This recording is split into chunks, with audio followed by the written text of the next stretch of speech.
శివపురాణం లింగ పురాణం ప్రకారం సోమవారం శివునికి ఆరాధన విశిష్టమైనది. సోమవారం రోజున శివుడి ఆరాధనలో వాడే ద్రవ్యాలు కూడా విశిష్టమైన ప్రాశస్త్యం ఉన్నది.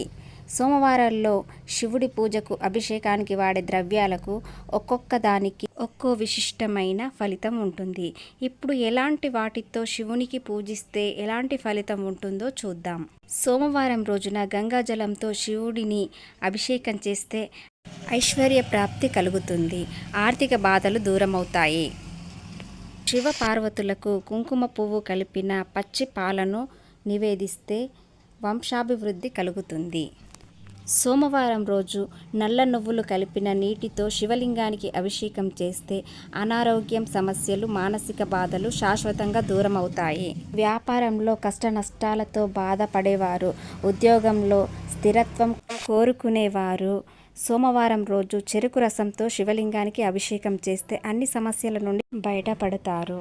వైవాహిక జీవితంలో సమస్యలు ఉన్న దంపతులు సోమవారం రోజు పంచామృతములతో శివలింగానికి అభిషేకం చేస్తే అన్యోన్యత కలుగుతుంది.